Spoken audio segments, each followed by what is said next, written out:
بسم اللہ الرحمن الرحیم۔ پچھلی کلپ میں ہم نے یہ عرض کیا کہ مفتی اعظم پاکستان مفتی عبدالقیوم ہزاروی علیہ الرحمہ شیخ الحدیث و تفسیر ہمارے استاد محترم کے استاد بھی تھے اور آئیڈیل شخصیت بھی تھے۔ میرے استاد محترم ان سے بڑی والہانہ عقیدت اور محبت رکھتے۔ مشرف کے دور میں جب مشرف نے خلاف شرع کام کیے تو آپ نے اسے للکارا، تو اس نے آپ کو دھمکی دی کہ آپ یہاں نہیں رہیں گے۔ تو آپ نے پیر مکی پر جمعہ پڑھاتے ہوئے فرمایا تو اس ملک میں نہیں رہے گا، ہم یہیں رہیں گے۔ پھر دنیا نے دیکھا، یہ بات 1999 2000 2001 اس دوران کی ہے۔ پھر دنیا نے دیکھا کہ امیر المجاہدین ہمارے استاد محترم علیہ الرحمہ بڑی شان و شوقت سے یہاں رہے، پوری دنیا انہیں سلوٹ مارتی رہی، اللہ تعالیٰ نے انہیں بلند و بالا مقام عطا فرمایا اور آخرکار مشرف ذلیل و رسوا ہو کر نہ صرف ملک بدر ہوا، آج یہ ملک میں نہیں آ سکتا، بلکہ اس پر غداری کا مقدمہ چلا اور اسے سزائے موت سنائی گئی، یہ ملک سے اور عدالت سے فرار ہے۔ استاد محترم فرماتے ہیں جب مشرف کے دور میں مجھ پر سختی ہوئی، گرفتاریاں ہوئیں، پھر محکمہ اوقاف میں جہاں میری خدمات تھیں دینی، وہاں سے مجھے معزول کر دیا گیا، تو آپ فرماتے ہیں میرے استاد مفتی عبدالقیوم ہزاروی علیہ الرحمہ نے میرا بڑا ساتھ دیا، بڑی رہنمائی فرمائی۔ وہ ایک عظیم استاد تھے جو ایسے مجاہد شاگردوں کا خیال رکھتے تھے۔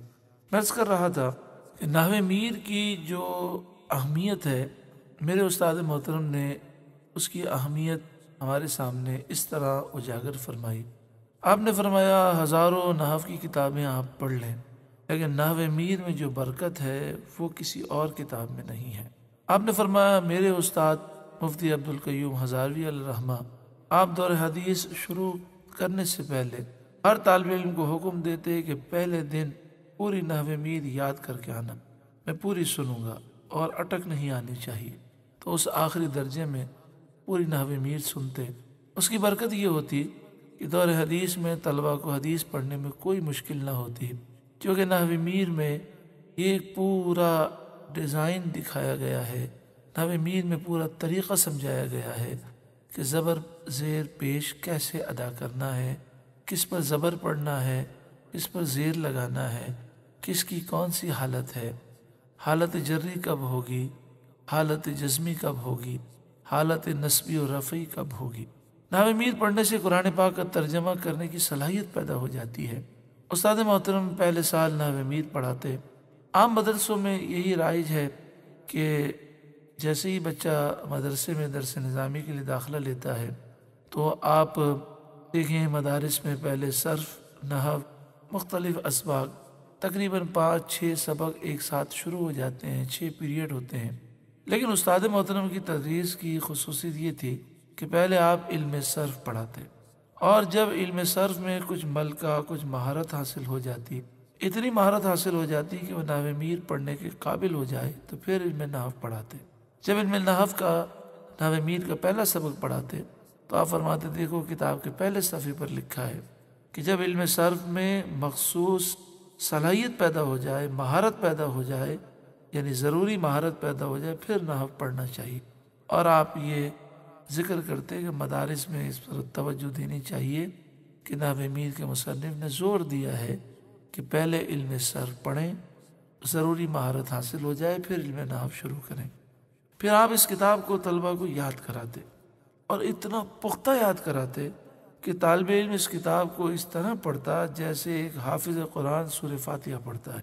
میں خود جب استاد محترم کے پاس پہلا درجہ میں نے پڑھا تو ہم فجر کی نماز کے بعد آپس میں طلبہ تکرار کرتے اور جتنا نحو میر کا سبق ہم نے پڑھا ہوتا سب ایک دوسرے کو سناتے، پھر رات کو سونے سے پہلے تکرار کرتے، اور پھر کلاس میں بھی موقع ملتا، دہرائی کا موقع ملتا تو اس وقت بھی تکرار کرتے۔